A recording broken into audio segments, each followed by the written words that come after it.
시간 우리 믿음의 고백을 하나님께 드림으로 말씀 앞에 나가도록 하겠습니다. 하나님 나를 사랑하신다. 하나님은 내 인생에 크고 비밀한 계획 가지고 계신다. 하나님은 오늘도 나와 동행하셔서 그 계획 이루어 주신다. 아멘. 그렇게 될 줄로 믿습니다. 아멘. 이사야 선지자는 하나님의 생각과 사람의 생각의 근본적인 차이를 하늘과 땅의 비유를 가지고 설명을 했습니다.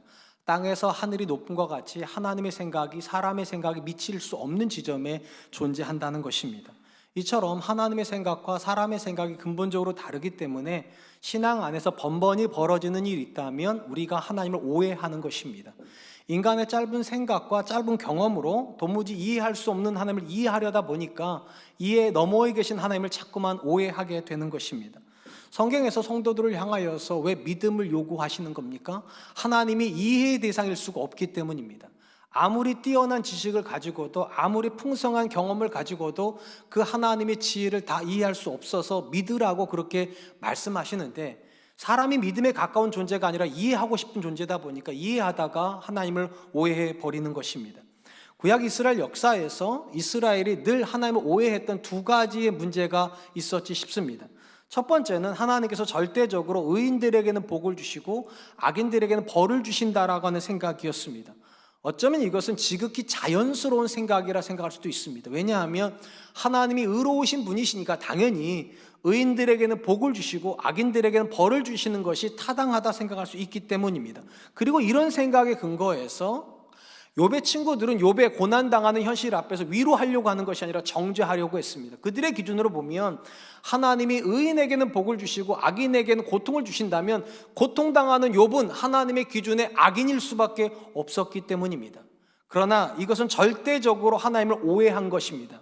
다른 것을 오해했다는 것이 아닙니다. 맞습니다. 하나님이 의인에게는 복을 주시고 악인에게는 고난을 주시는 게 맞습니다. 그런데 성경이 말하는 복의 개념이 무엇이냐는 것입니다. 성경은 절대적으로 복을 물질적으로 계산하지 않습니다. 성경이 말하는 복은 근본적으로 하나님이 우리 가운데 계시다. 그러니까 무엇이 복인가? 고난에 들어가지 않는 게 복이 아니라 고난에 들어가더라도 하나님과 함께 들어가는 게 복인 거고요.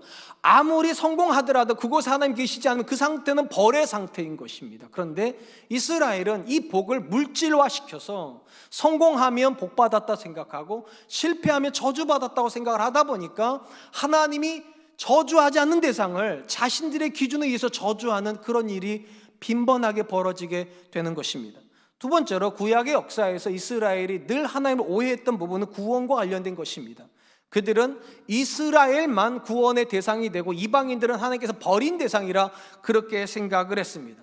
이런 생각에 근거해서 요나 선지자는 하나님께서 이방 땅인 니느웨로 가라고 했을 때 하나님의 명령임에도 불구하고 니느웨 땅으로 가기를 거절하고 다시스로 도망치는 모습을 보여줍니다. 분명히 현상적으로 놓고 보면 하나님께서 온 땅에서 이스라엘만 선택한 것이 맞고 그 이스라엘 향하여서 이방인들을 멀리 하라고 말씀하신 것도 맞습니다. 그리고 이런 생각들을 종합해서 이스라엘이 어떻게 생각을 했는가? 오직 이스라엘만 구원의 대상이 되고 이방인들은 하나님의 버림의 대상이 된다 생각을 했습니다. 그러나 이 또한 절대적인 오해입니다. 왜 하나님께서 이스라엘을 선택하셨습니까? 하나님이 이스라엘의 조상인 아브라함을 부르실 때 뭐라고 말씀하셨습니까? 너로 인하여 열방이 복을 받게 하시겠다고. 그러니까 하나님의 구원의 개념 속에서 이방인들이 배제된 것이 아닙니다. 이스라엘을 통해서 그들을 구원하시겠다는 겁니다. 그러면 왜 이방인들은 멀리하라고 그러셨는가? 반드시 기억하셔야 됩니다. 하나님 밖에 있는 이방인을 멀리하라고 그러시는 것이지 하나님 안으로 들어오는 이방인들을 멀리하라고 하신 적이 한 번도 없습니다. 그래서 이방인들도 율법을 지키기 위해서 하나님 안으로 들어오면 유대인으로 받아주도록 하나님이 말씀하셨던 것입니다.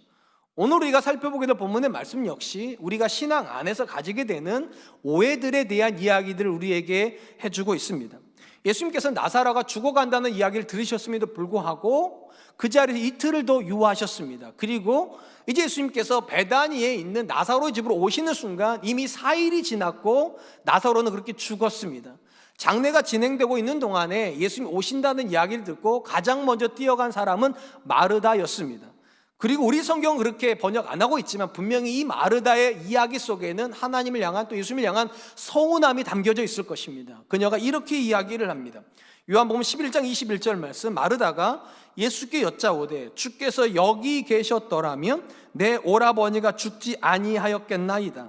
마르다는 그의 오빠가 죽게 되는 이 가장 불행한 결론은 절대적으로 예수님이 그곳에 계시지 않았기 때문이라고 생각을 했고, 이후에 오게 되는 마리아도 똑같은 고백을 합니다. 예수님이 여기 계셨으면 우리 오빠가 안 죽을 수 있었을 것입니다. 그러니까 두 자매는 공통적으로 자기 인생에 찾아온 고난을 어떻게 해석한 것인가? 예수님의 부재, 하나님이 계시지 않아서 생긴 문제라고 이렇게 이해를 한 것입니다. 그러나 이것은 절대적으로 마리아와 마르다가 하나님을, 또 예수님을 오해한 것입니다. 우리가 지난 시간에 살펴보았듯이 나사로가 죽어간다는 얘기를 들었을 때 왜 예수님께서 그곳에 이틀을 더 머무르셨습니까? 이렇게 말씀하셨어요. 이 나사로를 통해서 하나님께서 영광을 받으시고 아들로 영광을 받게 하시기 위해서 그렇게 하시는 거라고. 그러니까 예수님이 안 계셨기 때문에 그런 일이 벌어진 것도 아니고, 예수님이 계셨으면 오빠가 안 죽게 되는 그런 것도 아니라는 거예요. 절대적으로 나사로의 죽음 안에는 하나님의 선한 계획이 있다는 것입니다. 우리는 종종 본문의 이 두 자매처럼 우리 인생에 일어나는 고통의 문제를 자꾸만 하나님의 부재, 또는 하나님께서 나를 향하여서 외면하시거나 아니면 아예 내 인생에 하나님이 계시지 않기 때문에 이런 고난이 찾아왔다라고들 생각을 하는 경향이 있습니다. 만약에 우리가 이런 식으로 우리 앞에 있는 문제를 생각을 한다면 적어도 하나님은 저와 여러분의 인생에서 실수를 하고 계시는 분이 틀림이 없습니다. 왜냐하면 우리가 지금 만나고 있는 이 상황이 하나님의 최선이라고 믿지 않는다면 그건 하나님의 실수죠. 언제나 성경에서 하나님은 그분의 백성을 사랑하시는 분이라고 말씀하셨다는 점에서 하나님은 언제나 최선을 다하셔야 돼, 우리한테요. 그도 그럴 것이, 사랑하면 최선을 다하지 차선을 다하지는 않기 때문입니다. 근데 누군가가 만약 하나님이 내 인생에 조금만 더 사랑해 주셨다면, 아니 하나님이 내 인생에 조금만 도와주셨다면, 아니 하나님이 나와 함께 계셨다면 지금 이 상황은 조금 더 좋아졌을 텐데, 이렇게 생각하신다면 여러분들은 하나님이 실수하셨다라고 말하고 계시는 것입니다. 근데 이 부분에서 우리가 한 번만 생각해 보아야 될 인물이 있지 싶습니다. 제가 여러분들에게 지금 소개시켜 드리려고 하는 이 사람은 여러분이 너무 잘 아는 사람입니다. 이 인물은 태어날 때 테트라 아멜리아 신두름이라고 하는 희귀병에 걸려서 짧은 왼발을 제외하고 두 팔 없고 오른발 없이 태어났습니다. 우리가 잘 아는 닉 부이치치라고 하는 인물입니다. 몇 해 전에 우리나라에도 와서 방송에도 출연을 했습니다. 절대적으로 하나님 앞에서 절망적인 상황 속에 태어난 이 사람이 놀랍게도 전 세계를 돌아다니면서 하는 일은 희망을 전도하는 것입니다. 행복하라고, 하나님이 당신을 사랑하신다고 이 이야기를 하고 다니는 사람입니다. 인간적으로 생각을 해보면 하나님께서 이 땅에서 주신 모든 불행을 다 그 몸에 다 안고 태어난 것 같습니다. 그렇기 때문에 8살에 이미 이 닉 부이치는 어린 나이임에도 불구하고 우울증을 앓기 시작을 했습니다. 청소년이 되기 이전까지 3번의 자살 시도를 하게 됩니다. 그러다가 그가 15살 되었을 때 인격적으로 하나님을 만나게 됩니다. 그리고 그가 허그라고 하는 책에서 자기 인생에 대해서 이렇게 기술을 하고 있습니다. 나는 기도하면서 언제나 동행해 주시는 하나님의 말씀을 되새겼다. 주님은 결코 나를 떠나지 않으시며 잊어버리지 않으신다. 최악의 사태가 닥쳐도 모든 것이 협력하여 선을 이루게 하신다. 나는 하나님의 약속을 단단히 붙들었다. 겉으로 드러난 상황이 아무리 암담해도 상관이 없었다. 하나님은 선하신 분이시기에 어려운 일이 일어나도록 하셨다면 그만한 이유가 있음에 틀림이 없다. 기쁜 뜻을 이해할 수는 없을지라도 그분의 선하고 의로우신 성품에 의지하는 건 얼마든지 가능하다. 인간적 관점에서 놓고 보면 닉 부이치가 짧은 왼발, 사실 있으나 없으나 큰 차이도 없는 겁니다. 두 팔 없고 오른팔 없이 태어날 때 도대체 하나님은 무엇을 하신 것입니까? 혹시 하나님께서 아무것도 안 하셨거나 하나님이 외면하셨기 때문에 그가 그런 상태로 태어났다면, 정반대로 하나님이 닉 부이치치를 사랑하셨고 그를 도와주셨다면 그는 두 팔을 가지고 태어난 것입니까? 두 발을 가지고 태어났겠습니까? 우리 생각은 그렇습니다. 하나님이 조금만 더 릭 부이치치를 사랑해 주셨다면, 조금만 그를 향하여서 사랑을 보여주셨다면 그의 인생은 달라지지 않았을까? 그런데 놀랍게도 당사자인 릭 부이치치가 뭐라고 말을 합니까? 하나님이 외면하신 것도 아니고, 하나님이 안 도와주신 것도 아니고, 하나님이 나를 포기하신 것도 아니라, 그의 인생의 장애는 하나님의 실수가 아니라 하나님의 선한 계획이라고. 하나님께서 그분의 자녀들을 향하여서 왜 항상 기뻐하라, 범사에 감사하라고 말씀하십니까? 많은 분들이 이 말씀 앞에 서면 막막해지죠. 이게 과연 가능한가? 적어도 릭 부이치치와 같은 상황 앞에 들어서면 어떻게 이게 가능하겠습니까? 전제가 하나가 있어요. 하나님이 지금 내 인생에 실수하지 않고 있다고 믿는다면, 우리 눈에는 그것이 분명히 하나님의 외면이고 하나님의 부재이고 하나님이 도와주시지 않는 절망의 상황일지라도 그 순간에도 하나님은 실수하고 계시지 않고, 그 순간에도 하나님은 도와주시고, 그 순간에도 하나님이 내 인생에 함께 있다고 믿는다면, 이게 기본 전제예요. 그러니까 항상 기뻐하는 건 성품의 문제 아닙니다. 범사에 감사하는 것도 상황적 문제도 아닙니다. 믿음의 문제예요. 하나님이 실수하고 계시지 않는다는 이 믿음이 있다면, 우리는 지금 내가 만나고 있는 상황 속에서 하나님이 더 많은 은혜를 주셔야 된다고 기도하지 않습니다. 이미 그 자체가 은혜일 테니까요. 하나님께서 내 인생에 더 가까이 와주시라고 기도할 필요가 없습니다. 왜냐하면 하나님은 이미 여러분 가까이 와 계시고, 우리가 하나님께 가까이 가는 게 필요할 뿐입니다. 제가 이렇게 말씀드리는 이유가 있습니다. 성경 안에서요, 하나님 앞에 정말 간절히 기도했던 사람 중에 한 사람이 사도 바울입니다. 그가 자기 인생에 사단의 가시라고 불리는 고통을 가지고 있었습니다. 그리고 이 고통 때문에 그가 사역을 하는데 너무 어려우니까 3번이나 하나님 앞에 기도를 했다고 그러죠. 이 가시가 내게서 없어지기를, 하나님께서 이 가시를 제거해 주시기를 3번이나 기도했을 때 마지막 기도하는 순간 하나님께서 이렇게 응답했다라고 기록을 합니다. 고린도후서 12장 9절 말씀입니다. 나에게 이르시기를 내 은혜가 내게 족하도다. 이는 내 능력이 약한 데에서 온전하여 침이라 하신지라. 그러므로 도리어 크게 기뻐함으로 나의 여러 약한 것들에 대하여 자랑하리니 이는 그리스도의 능력이 내게 머물게 하려 함이니라. 당시 바울의 관점에서는 이 가시가 자기를 아프게 하기 때문에 이 가시만 없다면 하나님의 은혜가 더 넘칠 거라고 생각을 했습니다. 그래서 이 가시를 빼달라고 했는데 하나님 뭐라고 말씀하시는가? 이 가시 자체가 은혜랍니다. 가시가 빠져야 은혜가 아니라 가시가 있는 상태가 은혜라고. 왜 이게 은혜입니까? 이 가시가 있기 때문에 사도 바울은 괴로울 겁니다. 약해질 겁니다. 괴롭고 약하니까 더 간절히 하나님을 찾을 겁니다. 하나님을 더 간절히 찾기 때문에 이제는 자기의 힘으로 살지 않고 하나님이 주시는 능력으로 살게 될 겁니다. 그렇기 때문에 이전에 자기 힘으로 할 수 없는 일을 하기 시작할 거라는 거예요. 그래서 그가 이렇게 말합니다. 이제는 나의 강한 것을 자랑하는 것이 아니라 나의 약한 것을 자랑한다. 이는 약할 때 강함이 됨이니라. 사도 바울이 자기 인생을 통해서 경험한 것이 무엇입니까? 하나님이 내 인생에 무언가를 더 해주셔야 그게 은혜가 아니라 이미 충족한 은혜가 내 인생에 와 있고, 심지어 우리가 고통이라고 부르고 우리가 절망이라고 부르고 심지어 하나님이 이럴 수 있냐라고 하소연하는 그 문제 자체가 놀랍게도 하나님의 은혜라는 것입니다. 하나님이 실수를 하셔서 여러분들에게 그 남편, 그 아내, 그 자녀 주신 거 아니고, 하나님이 외면하셔서 내가 절망하고 낙심해야 되는 그 문제 앞에 서는 것이 아니고, 이미 그 모든 순간이 은혜의 순간이라고. 제가 이렇게 말을 하지만 솔직히 저도 그렇게 믿기가 쉽겠습니까? 우리 생각은 그렇게 말하지 않잖아요. 우리 생각은 자꾸만 하나님이 너를 미워하시는 거라고, 하나님이 계시고 하나님이 사랑하신다면 네가 이렇게 되겠냐고 말하겠죠. 성경이 말하는 믿음이 무엇입니까? 우리의 지식, 우리의 감정, 우리의 느낌 아닙니다. 하나님의 말씀에 대한 신뢰가 믿음입니다. 그 하나님 뭐라고 말씀하십니까? 내 은혜가 내게 족하다. 무언가를 더 주어야 은혜가 아니고 무언가를 더 해주어야 내 은혜가 넘치는 게 아니라 이미 내 은혜가 내게 넘친다. 사랑하는 성도 여러분, 믿음이 성숙해진다는 건 어떤 의미를 가지는 겁니까? 믿음이 성숙해지면 더 많이 성공하는 겁니까?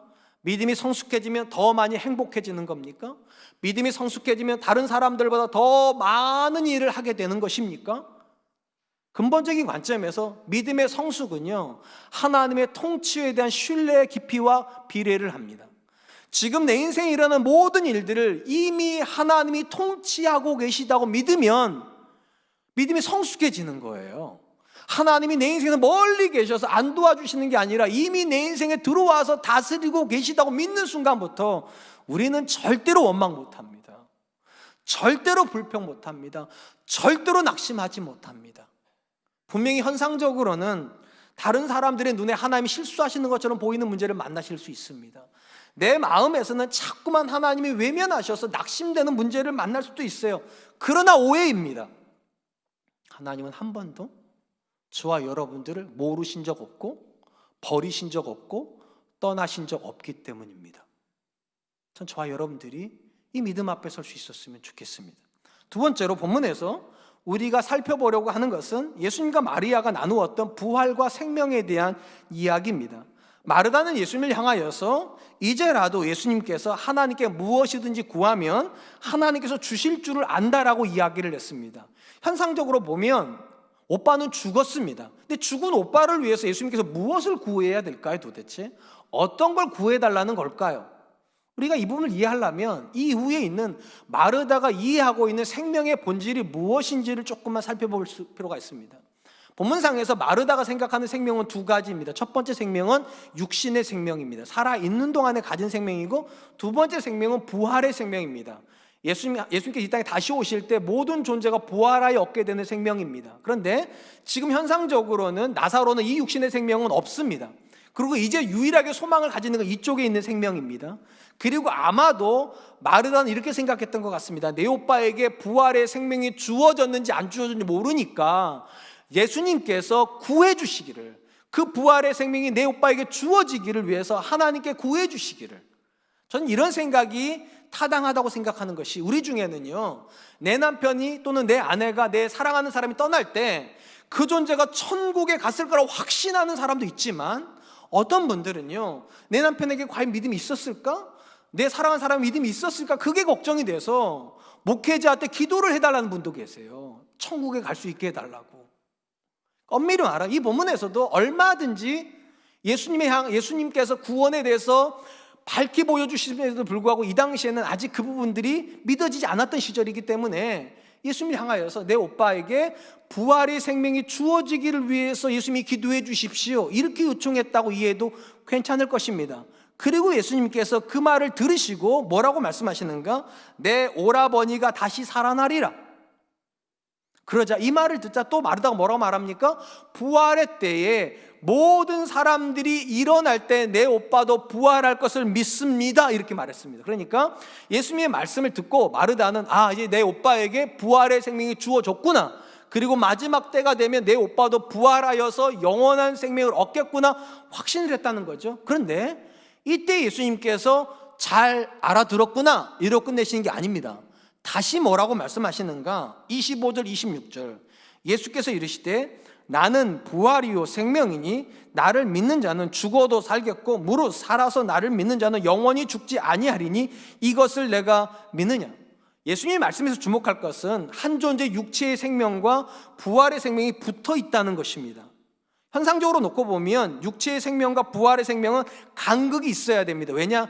죽고서 그리스도께서 다시 오심으로 모든 존재가 부활하는 상태는 이 간격이 존재할 수밖에 없기 때문이에요. 그런데 오늘 본문상에 보니까 예수님 뭐라고 말씀하시는가? 이 간격이 존재할 수 없는 게 무엇인가? 죽어도 살겠고 살아서 나를 믿는 자는 영원히 죽지 않는다. 그러니까 한 존재가 믿음 안에 들어가면 이 존재의 생명은 벌어져 있는 것이 아니라 붙어 있다는 겁니다. 육체의 생명과 부활의 생명이 붙어 있다. 그래서 죽어도 죽을 수가 없는 거예요. 그래서 예수님께서 나사로를 위해서 무언가를 해줘야 되는 존재도 아니고 예수님 뭔가를 기도를 해줘야지만 이 생명이 붙어지는 것도 아니라고 지금 말씀하고 계시는 것입니다. 만약에 나사로가 육신의 생명을 잃어버리고 그래서 생명이 없었다면 사흘이나 됐는데 예수님께서 무덤에서 나오라고 하면 나올 수 있습니까? 물론 누군가 이렇게 생각할 수 있어요. 예수님께서 하나님이시니까 죽은 자리에서 나오라고 해서 나왔지. 근데 한 번만 생각해 보세요. 모든 존재가 반응을 한다는 건 살아있다는 뜻입니다. 죽은 존재는 반응하지 못해요. 예수님께서 지금 나사로의 죽음을 통해서 또 그가 부활하는 걸 통해서 한 존재가 죽음과 생명이 붙어 있다는 것, 그리고 죽어도 죽지 않는다는 걸 보여주시려고 지금 의도적으로 나사로를 이후에 살려주셨다는 것입니다. 그런 점에서 오늘 본문에서 예수님께서 성도에게 오해하지 말라고 말하는 게 무엇인가? 죽음에 대한 것입니다. 쉽게 말씀드리면 한 존재가 죽은 다음에 이 존재가 어둠 속에 들어가서 부활의 때를 기다리는 게 아니라는 거예요. 한 존재가 믿음 안에서 죽으면 어둠으로 들어가는 것이 아니라 영원한 생명으로 들어가요. 하나님과 교제입니다. 그러다가 다시 예수 그리스도 이 땅에 오실 때 그 존재가 육체를 덧입음으로 온전한 몸을 이루게 된다. 그것이 성경이 말하는 부활의 실체입니다. 이걸 우리는 영원한 생명이라고 부르는 겁니다. 그러니까 이 자리에 계신 분들 중에 사랑하는 사람을 떠나보내셔서 그 사람이 영원히 어둠 속에서 방황한다. 그건 동양적 사고방식이에요.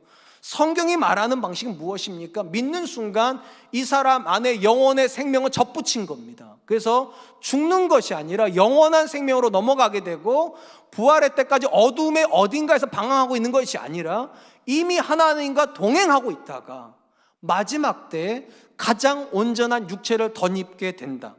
그러나 여기서 우리가 절대로 놓치면 안 되는 것이 있습니다. 이 영원한 생명을 보장해주는 믿음이 무엇이냐는 거예요. 아주 단순히 말하면 모든 믿음이 다 영원한 생명을 보장하지 않습니다. 오늘 본문에서 이 부분에서 주목할 것은 바로 이 표현입니다. 살아서 나를 믿는다는 표현이에요. 예수님 뭐라고 말씀하셨는가? 내가 부활이요 생명이 나를 믿는 자는 죽어도 살겠고 살아서 나를 믿는 자는 영원히 죽지 아니하리라. 여기서 우리는 일반적으로 살아서 나를 믿는다는 표현을 육신의 생명이 있는 동안에 믿는 거라고 생각들을 합니다. 근데 그렇게 따지면 앞뒤가 좀 안 맞아요. 왜냐하면 일단 죽어서 믿는 사람 있습니까? 죽은 다음에 아차 이건 아니지 하고서 믿을 수 있습니까? 없습니다. 모든 사람들은 다 살아서 믿는 거예요. 그러면 살아서 믿는 사람이 죽지 않는다면 바로 앞에 말 죽어도 살겠다는 말은 앞뒤가 안 맞죠. 너무 오랫동안 현장을 안 오다가 와가지고 어려운 질문 하니까 잘 들어보세요. 살아있을 때 믿는 거예요. 다 죽어서 믿는 사람 없어요. 살아서 믿는 자는 영원히 죽지 않는다면 앞에 있는 말 죽어도 살겠구나 앞뒤가 안 맞잖아요. 안 죽어야지. 제가 지금 무슨 말을 하려고 하냐면 이 본문에서 예수님께서 말씀하시는 살아서 믿는다는 말은 살아있을 때 믿는다는 개념일 수 없다는 거예요. 그럼 무슨 의미인가? 한 존재가 살아있는 믿음을 고백하고 있다면 우리는 이걸 거듭남의 고백이라고 말하는 겁니다. 육신으로는 죽어도 그 영혼이 살아있는 존재는 죽을 수 없기 때문에 죽어도 사는 거예요. 그리고 죽는 순간에 이미 영원한 생명을 소유하였기 때문에 부활의 때가 돼 봐야 그 영혼이 살았는지 죽었는지를 아는 게 아니라는 것입니다. 분명한 건 요한복음 안에는 굉장히 많은 믿음들이 등장한다는 것입니다. 우리가 기억하겠지만 오병이어 표적을 주셨을 때 많은 사람들이 예수님에게 왔습니다. 그때 예수님께서 뭐라고 말씀하셨는가? 너희가 내 피를 먹고 내 살을 먹지 아니하면 나와 상관이 없다고 말을 했어요. 그러자 많은 사람들이 뭐라고 말했는가? 이 말이 어렵도다. 누가 이 말을 받을 수 있겠는가 하고 많은 사람들이 그 이후로부터 예수님과 다니지 않았다. 그리고 그 대상들이 누구라 말했는가? 허다한 제자들이. 그러니까 예수님을 향해서 제자라고 고백했던 사람들이 예수님을 향해서 등을 돌려버렸다는 겁니다. 그리고 이후에도 우리가 보겠지만 3년이나 예수님과 동행했던 가룟 유다가 예수님을 버려버립니다. 여러분, 예수님을 향하여서 등 돌렸던 사람들이 다 믿음이 없었던 사람들이 아니에요. 심지어 제자라고 불렸던 사람들, 그들도 한때는 믿음을 고백했던 사람들입니다. 근데 왜 이들의 믿음 안에는 영원한 생명이 보장되지 않은 겁니까? 혹시 그들의 고백이 틀렸기 때문입니까? 그들의 지식이 부족했기 때문입니까? 아닙니다. 근본적으로 그들의 믿음은 거듭난 믿음이 아니기 때문입니다. 거듭나지 않고 고집스럽게 자기가 믿고 싶은 대로 믿는 거예요. 고집스럽게 살고 싶은 대로 사는 거예요. 그리고 그런 믿음에는 절대로 영원한 생명이 주어지지 않는다는 것입니다. 그러면 성경이 말하는 거듭난 믿음의 실체는 무엇입니까? 사도 바울이 이렇게 정의했습니다. 이제는 내가 사는 것이 아니요 내 안에 그리스도가 사는 것이라. 쉽게 말을 하면 사람의 심장이 뛰는 동안에 사람이 삽니다. 육체의 생명입니다. 그런데 이 심장 안에 또 하나의 심장이 들어온다는 것, 그리스도의 심장이에요. 그리고 이 심장이 꺼지는 순간에 비로소 확인하는 것이 무엇인가? 내 안에 또 하나의 심장이 있다는 걸.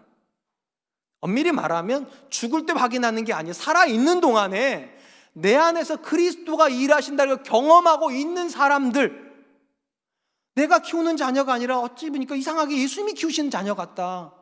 내가 지금 살고 있는 게 아니라 예수님이 내 안에서 사시는 것 같다. 이건 나 예수님이 하신 일이지, 이건 진짜 하나님이 하신 일이지. 이 고백을 하고 있는 사람이라야 살아있는 사람이고, 살아있는 사람이 하는 고백이라야 진짜 고백이고, 이 고백만이 죽어도 살고 살아서 나를 믿느냐 영원히 죽지 않는 영생의 선물을 받게 된다는 것입니다. 사랑하는 성도 여러분, 혹시 믿음에 대해서 오해하고 있지 않습니까? 모든 사람들이 다 믿는다고 하니까 나도 믿는다고 생각을 하고, 믿음은 다 똑같으니까 어차피 어떻게 믿든 천국은 들어가는 것이지, 혹시 그렇게 생각하고 계십니까? 절대로 그렇지 않습니다.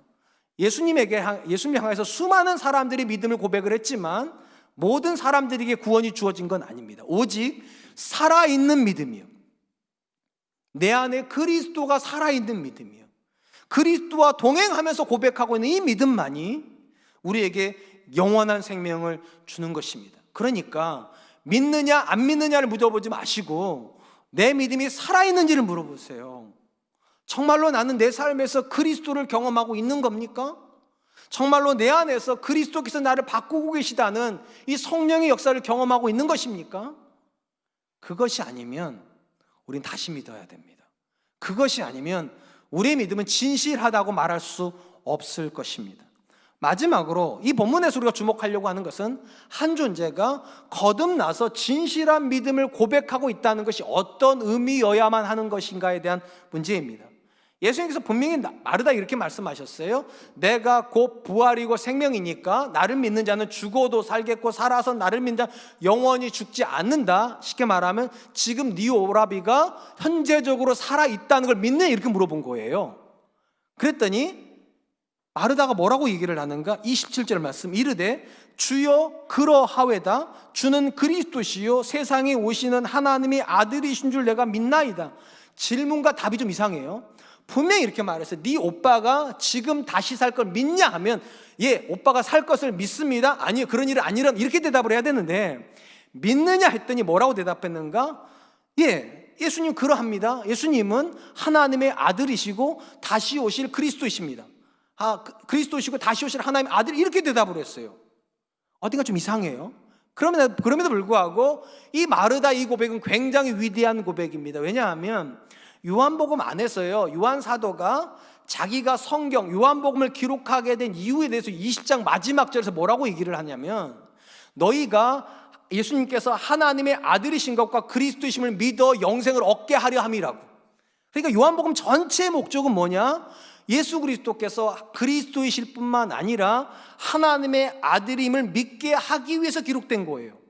그런 관점에서 놓고 보면 요한복음 안에서 가장 위대한 믿음의 고백은 누가 한 것인가? 마르다가 한 것입니다. 마르다가 지금 이렇게 말했거든요. 그리스도이시고 다시 오실 하나님의 아들이십니다. 그러면 이 마르다는 정말로 예수님을 믿은 겁니까?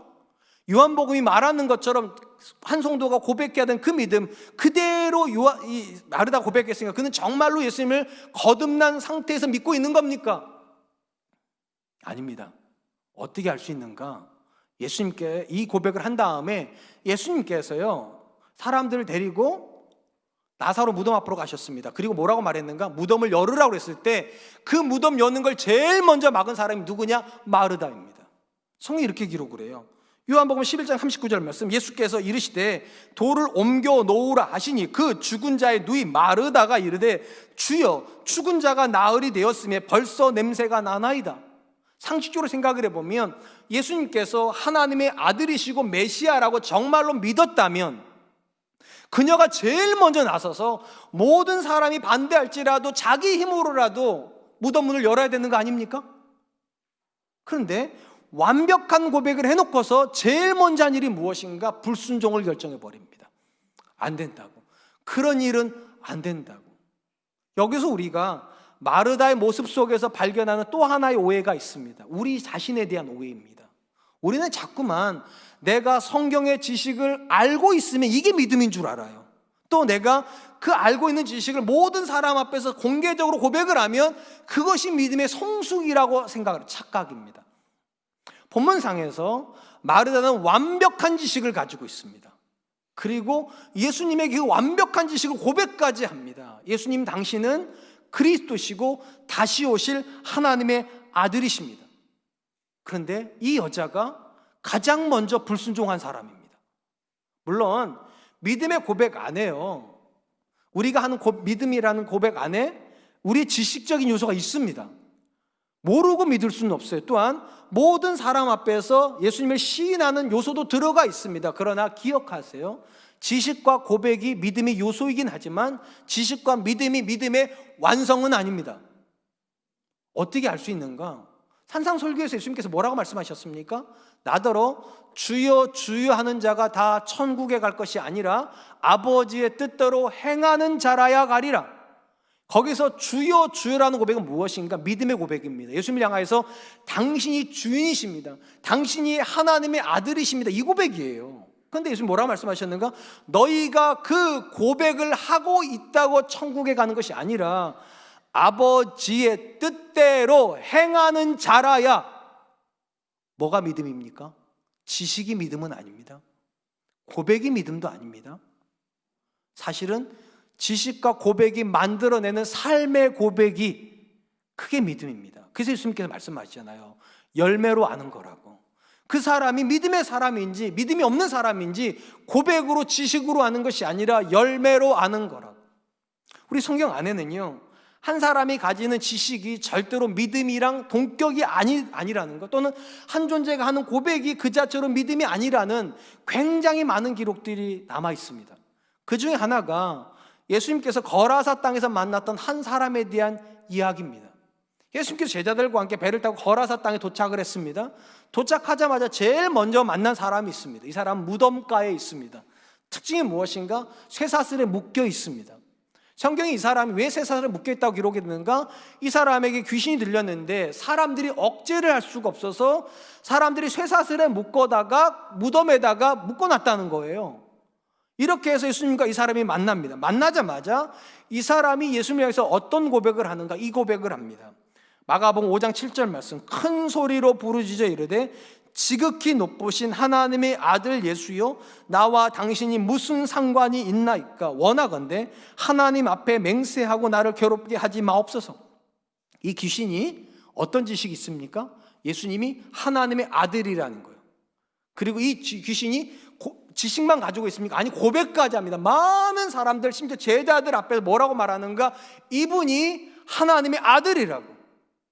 마가복음 상에서요, 가장 완벽하게 사역 초반부에 예수님을 향하여서 믿음을 고백한 사람이 이 귀신입니다. 당신이 하나님의 아들입니다. 자, 그러면 이 귀신 들린 사람이 지식도 완벽하고 고백도 완벽하면 이 사람은 믿음 있는 사람입니까? 이 사람이 하는 고백을 들어보세요. 이 지식과 이 고백을 한 다음에 뭐라고 말했는가? 나와 당신이 무슨 상관이 있나이까? 지식은 완벽해요, 고백도 완벽한데 그 결과가 뭡니까? 예수님과 상관없이 살겠다는 겁니다. 이게 믿음일 수 있습니까? 안타깝게도요, 우리 중에도 이런 분들이 굉장히 많이 있습니다. 지식적으로는 완벽해요. 심지어 다른 사람 앞에서 하는 고백만 들어보면 정말 믿음이 성숙한 것 같아요. 그런데 막상 삶의 현장에 가보면 저분이 정말 예수님을 아는 사람인가? 저분이 정말 교회에서 내가 만났던 그 사람인가? 싶은, 예수님과 아무 상관없이 사는 사람들이 얼마나 많이 있습니까? 여러분의 이야기가 아닙니다. 제 얘기예요. 이렇게 설교만 하는 거 보면 제가 엄청나게 근사한 남편 같지 않습니까? 제 아내가 늘 하는 말이 있잖아요, 살아보라고. 제가 하는 얘기만 들어보면 제가 엄청 근사한 아빠 같지 않습니까? 우리 아들들이 알아요, 제가 얼마나 충동적이고 얼마나 욱욱하는지. 그러니까 사람은요, 말이 그 사람은 아닙니다. 생각도 그 사람이 아니에요. 믿음도 똑같아요. 예수님하고 아무 상관이 없이 사는 걸 성경은 절대로 믿음이라고 말하지 않습니다. 바울이 뭐라고 말합니까? 믿는 것과 아는 것의 하나가 되어 그리스도의 장성한 분량의 충만한 지점에 도달해야 된다고. 유대인들에게서 안다는 게 무엇입니까? 산다는 거예요. 그러니까 그들은 믿는 것과 사는 것이 하나가 돼야 된다. 이게 진짜 믿음이라는 겁니다. 이게 거듭난 믿음이에요. 그러니까 한번 생각해 보세요. 스스로에게 속고 있지는 않습니까? 내가 지식이 많이 생기고 있으니까, 또 사람들에게 인정받고 있으니까, 또 내가 굉장히 근사한 표현을 써가면서 설교도 하고 기도도 할 수 있으니까 내가 믿음 있는 사람이라고 속고 있지는 않습니까? 그게 믿음은 아닙니다. 왜냐? 마르다가 완벽한 믿음을 고백한 다음에 한 일이 뭡니까? 무덤을 못 열게 하는 일입니다. 사랑하는 성도 여러분, 신앙의 여정에서 언제가 가장 위험한 때일까요? 성경의 대답은 무엇인지 아십니까? 선줄로 생각할 때가 가장 위험한 때랍니다. 왜냐하면 선줄로 생각하는 자가 곧 넘어질 거니까요. 현상적으로 보면 초신자가 처음부터 교만해지는 일은 없겠죠. 교회 처음 와가지고 막 나대는 그런 초신자가 있을까? 있긴 하더라고요. 원초적 교만은 그냥 처음 와가지고 목사 가르치려고 그러고, 뭐 새가족 뭐 교사 가르치려고 하고. 근데 그런 사람은 거의 예외적이고, 대부분 초신자 때는 자기가 모른다는 걸 인정하니까 조용히 있습니다. 그러다가 언제부터 문제가 벌어지기 시작하는가? 성경 공부 몇 번 다녀보고 성경 한 번 읽고 나면 이제 또 담대해지기 시작하죠. 별거 없구나, 성경에도. 내가 알고 있는 거 별 차이가 없구나 하고서 다른 사람들 앞에서 이제 자기에 대한 믿음을 이야기할 수 있다고 생각할 시점부터 그때부터 위험해집니다. 왜냐? 오해가 벌어지니까요. 내가 알고 있는 바가 나라고 생각을 하는 거죠. 내가 말하는 바가 나라고 생각하는 거죠. 성경은 절대로 여러분의 지식으로 여러분을 판단하지 않습니다. 여러분의 고백을 가지고 믿음이라고 말하지 않습니다. 오직 열매로 알지니라. 과연 우리가 알고 있고 믿는다고 말하고 있는 그것을 정말로 살고 있는가? 그 믿음이 거듭난 믿음입니다. 안타깝게도 본문에 나오는 마르다는 완벽한 지식, 완벽한 고백을 가지고 있지만 이 존재가 완벽한 불순종을 해버립니다. 귀신 들린 사람도 똑같았습니다. 하나님의 아들이라고 말해놓고 나와 당신이 무슨 상관이 있나이까? 저는 우리가 우리에게 속지 않았으면 좋겠어요. 예수님과 상관없이 사는 사람은 믿음 없는 사람입니다. 예수님과 상관을 가지고 내가 이렇게 하면 우리 주님이 기뻐하시지 않지, 무엇을 하여야 주를 기쁘시게 할까를 매일같이 나한테 묻고 그 삶을 사는 사람, 그 사람이 거듭난 믿음을 소유한 사람인 줄로 믿습니다. 이제 말씀을 맺으려고 합니다. 오늘 본문에서 신앙 안에서 성도가 하는 세 가지 오해에 대한 이야기를 했습니다. 첫 번째, 하나님의 부재가 우리의 고통의 원인은 아닙니다. 사실은 우리가 만나는 모든 순간은 하나님의 은혜의 순간이지 하나님이 실수하시는 순간이 아니기 때문입니다. 두 번째, 모든 믿음이 같은 믿음은 아닙니다. 살아있는 믿음이 있습니다. 거듭나서 하나님이 내 안에서, 예수님이 내 안에서 일하시는 그 믿음이 거듭난 믿음입니다. 세 번째, 이 거듭난 믿음이 가지는 특징은 무엇인가? 완벽한 지식 아닙니다. 완벽한 고백 아닙니다. 삶입니다. 그 믿음이 내 삶을 바꾸고 있지 못하다면 그건 거듭난 믿음일 수 없습니다. 혹시 우리는 믿음과 상관없이 스스로에게 속고 있지는 않습니까? 또 하나님을 오해하고 있지는 않습니까? 바라기는 이 모든 오해를 뒤로 하고 오늘도 내 인생에 이미 와 계시고 나에게 살아있는 믿음을 주시기를 원하시는 그 하나님과 동행함으로 내 삶의 열매가 하나님께 드려지는 귀한 삶이 되기를 축복드리겠습니다. 이 시간 말씀을 기억하면서 세 가지를 위해서 기도했으면 좋겠습니다. 하나님, 내 앞에 있는 문제 앞에서 원망하기 이전에 그 모든 순간이 은혜의 순간임을 인정하게 해주십시오. 두 번째, 믿음이 다 똑같은 믿음이 아니라고 하셨사오니 내 안에 그리스도가 살아있는 믿음을 고백한 사람 되게 해주십시오. 세 번째, 말하고 아는 것으로 끝나는 믿음이 아니라 살아서 열매를 주님께 드리는 그런 믿음을 고백하는 사람 되게 해주십시오. 우리 같이 한번 기도하겠습니다. 기도합니다.